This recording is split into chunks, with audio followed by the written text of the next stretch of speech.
Welcome to Keeping It Real with Nana.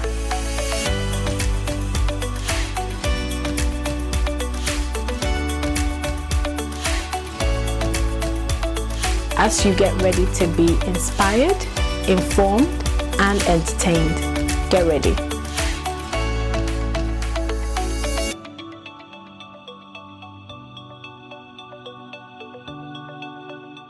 Okay, so how about, so you've gathered that, yes, we want to start planning for our marriage and things. How did family get involved? How did they get involved? How did you guys go about that? I think obviously with Ghanaian culture, the man and his family has to go see the girl's family just to present themselves and, make their intentions clear. Okay. And then after that, then, you know that there's clarity from there. You can both start preparing that obviously both families are good to go. Mm-hmm. And sometimes they might not be, you move. But you still need your family support anyway. What do you say to those that want to skip the whole traditional part and just go for a white church wedding instead? No. Personally, I don't know of anyone. Are you talking about the traditional marriage? Marriage, yeah. You don't necessarily have to do that. No. Okay. It can just be a backdoor thing. With the knocking in Ghanaian culture, with the knocking, that is informal. Yeah. And it's basically the engagement. True, yes, but then obviously they give you a list and you have to bring it back and all of that. What's this list? Sorry. This is a dowry list. It's called a dowry list in Ghanaian culture. So the female's family, the dads, basically they just give you a list of what they want from the man for the girl that they're gonna come take away. So it can be a ring, a Bible, stuff that the girl's gonna items the girl's gonna need in the future and whatnot. Yeah. Do you think, because I've heard of stories where the list is very long and extra, very detailed and very costly, to the extent where for some you have to go kill a goat. Rob the bank. Rob the bank, indeed. All of this, some people will look at it as though it's, I don't know, are you selling your daughter? Yeah. That kind of talk is what we hear. What's your take on that? I think with all of that, it all comes down to, the family. Mm-hmm. The family you're marrying into. Okay. Yeah. Okay. How it's a bit more yes, they've got obviously different families have different traditions. Mm-hmm. Different cultures will present different lists onto you. Now, like you said, a quote is selling your daughter. It can all sometimes come down as if this is too much. Yeah. But then it comes down to, the family also being very transparent with you and say, okay, in our culture, this is what we expect. Yeah. Yeah. Or in our culture, we would do this. And some of the items on the list could be other things that is a necessity to perform the marriage rites. Yeah. Other times it could be that the family has just been a bit excessive. Very. And that is where, you probably have to, I wouldn't say beg, but kind of have... Negotiate. Ask your in-laws to be a bit lenient. Yes. Yeah. Yeah. Very true. Because with this whole list thing, I mean, like we said, it can be excessive. But then what's the whole importance behind this list? Tell us what it all means so that those that are not Ghanaian get to know what that is, what it's all about. Why have a list? What's the need of a list? Surely you can you as the man, what your lady to be would want, right? are these things that have to be presented? Is it all necessary? Because there's a lot of people out there that disagree to this whole thing, and they just want to cut it short. But obviously, because of their parents, they unfortunately don't have much say, if I can say so. It's a very just to educate people, just out there. I can't really say. Yeah, I can't exactly. I can't tell the reasons why that's been done. Yeah, only because we had to do it because it's tradition, it's culture. It would be but good to get. It would be good to know what's the understanding or what's the meaning behind that list. Yes. But we just saw it as the bride's list, what the bride needs, or what what the family thought the bride needs. Yeah. Because some I've heard of things like, oh, my daughter is a doctor, so as for her, we'll double the amount. Things like that. Yeah, now that could always depending on the career. Yes. It can put a man off completely. Now, put a man off completely might be a bit over the top, but obviously, if a man really loves good the person that they're trying, the woman that they're trying to obviously make their wife, they will obviously have that conversation with the woman, and perhaps even go with some elders in their family, and have the conversation with their family and say, you presented us the list, but if you could be a bit lenient, understanding, and give us, or maybe reduce some of the things on there. Yeah. Sometimes they'll be understanding. Yeah. But clearly, if that's not negotiable, then you yourself, you need to find out whether it's actually, because we don't necessarily, I don't think I necessarily know why the list is there. I think that will be a question perhaps we can ask one of our parents and their parents. I think it's a tradition that we've been born into. And unless you're part of this tradition, perhaps you probably see it as valuing the list. Yeah. But it's a symbol to say that we came and we presented these gifts to your family, as a thank you for accepting and for bringing your daughter up in the respectful and the great manner in how you brought her, and now we've seen her, or I've seen her, and I would like to marry your daughter, and that's why we're giving you these gifts. Most of the time on the list is just gifts, items, gifts that you're giving to the family. And give me examples, like who are we gifting? Is it just for the bride? It's mostly for the bride, the bride's mom and dad, for the brother-in-laws. So it's the in-laws. So the in-laws too. The in-laws, and most of the time it's just mostly the bride and the parents, because they are the ones who nurtured her and they brought her up in this beautiful woman that. That's why she's glowing over there. This beautiful woman that you now see, this is, I wouldn't say this is exactly what they spent, because if they put that down for you, you definitely, you can't afford that. You can't afford that.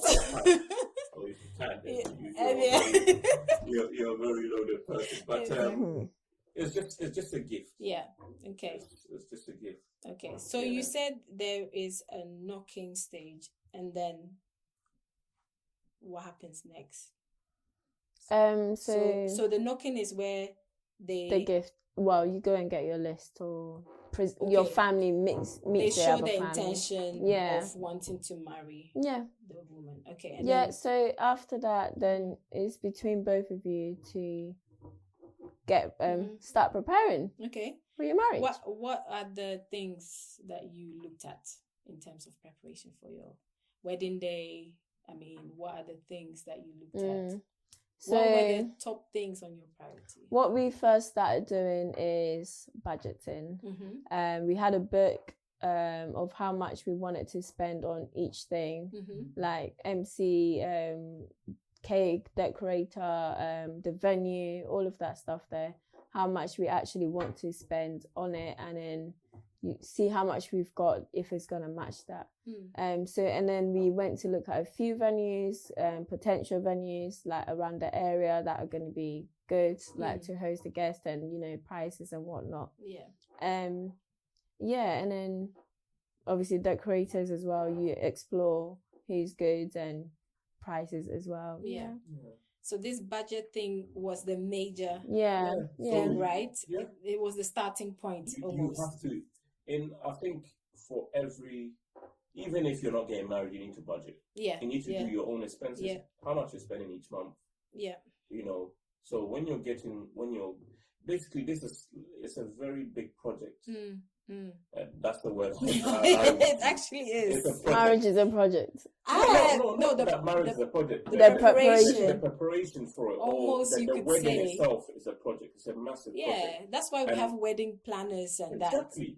that actually work on, you know, that's behind the scenes for job. you. You know, like you mentioned, the decors and the venues and the food and the amount of people you're going to invite. So there's a lot that goes into it. So there needs to be a very detailed plan. Now, obviously, sometimes things doesn't always go to plan. But at least if you have it in place, it helps. But going back to the budget thing, you know, that is where, from the very beginning, your commitments to the savings, or perhaps you may have even saved before. Even a bonus. Exactly, from the guy's perspective, from the woman's perspective, if you had some savings, it helps, because now you don't, you know, have to start from scratch. Or start from scratch. So that now you have that bonus, and so you have that backing. So when you're doing your budgeting for that, it helps, because now you can afford to pay for a photographer. You can afford to have a venue. You can afford to buy food for 3,000 people or feed 5,000 people. You know, so can you imagine? Wow. So we've now gotten to know the budgeting was your first starting point, right? And you set targets. I guess each month you would save towards that. You know, and what's next? What after that?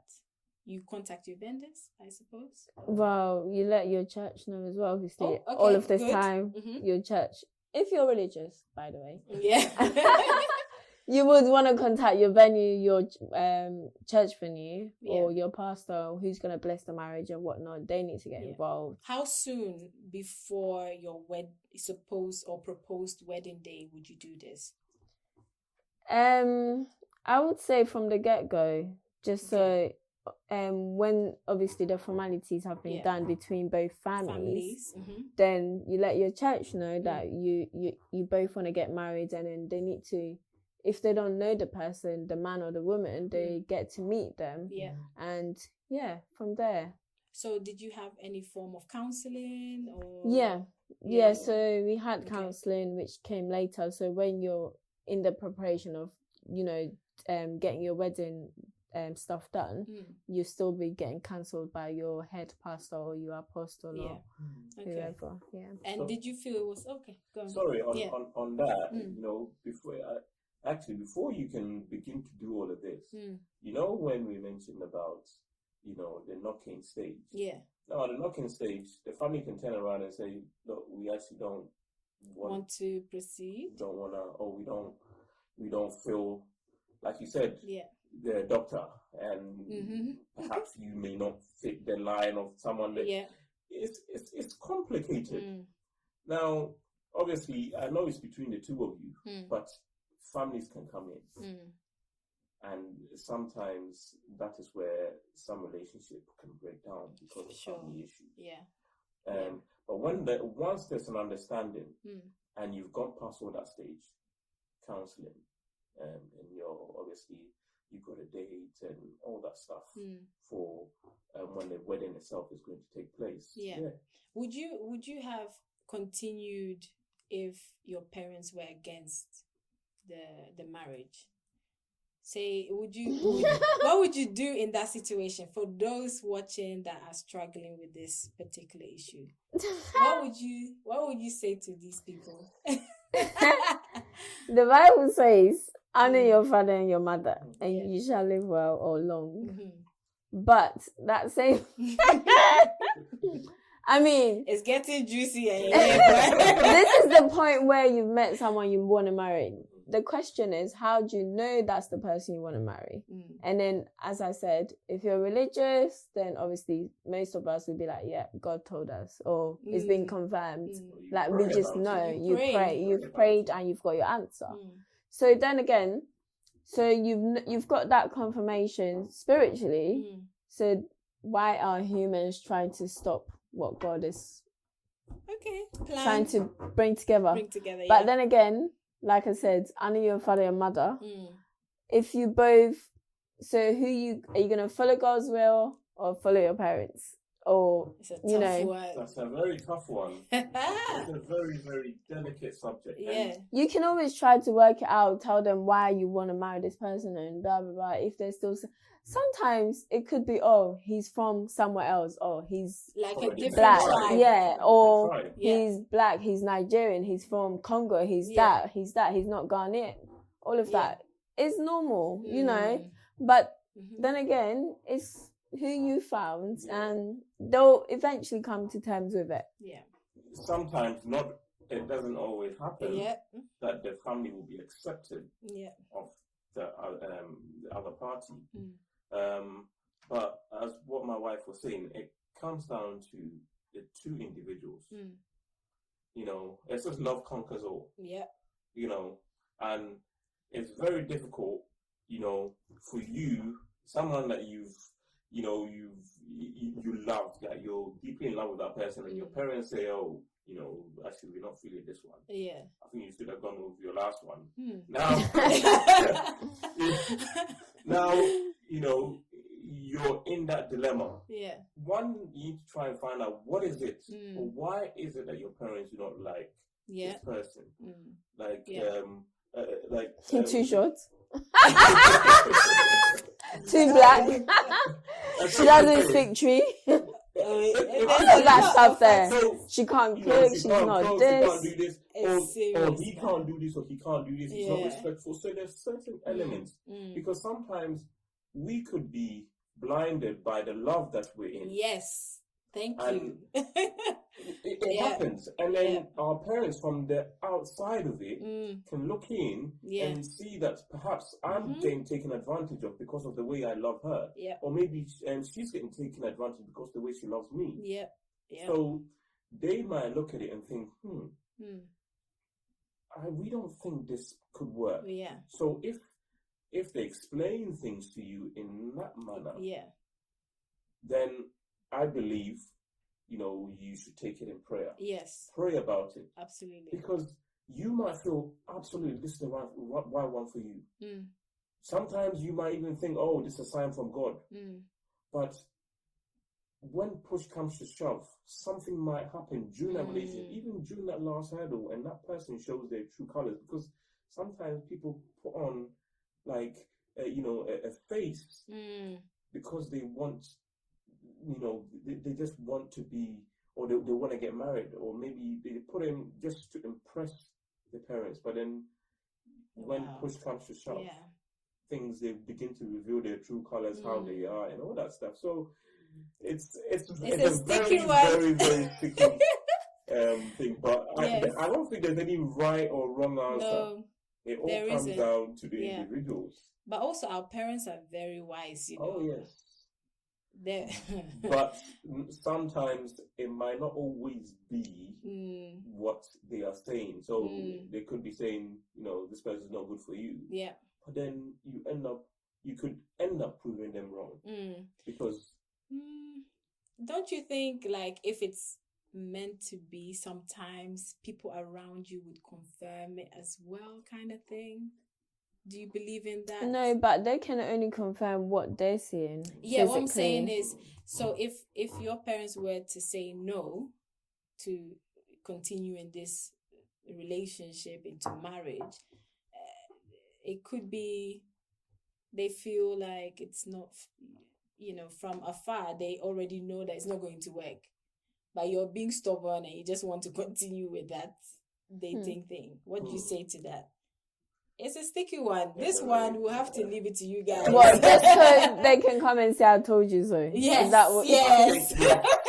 I told you so. People, sometimes it might even be the parents. It can even be your friend. Yeah. It can even be your auntie, your uncle. Yeah, like Richmond, like my husband said, you pray about it. And, in prayer, God starts revealing things to you. Yeah. Like somebody, like he said, people might put on a face. And then when you pray about these things and then the person is changing, they're not doing what they used to be. They're not saying that, that's God's way of telling. That's you there saying, run. All right, guys. Thank you so much for joining us on this one. And you guys watching us over there, God bless you for joining us. We will continue on to the next episode.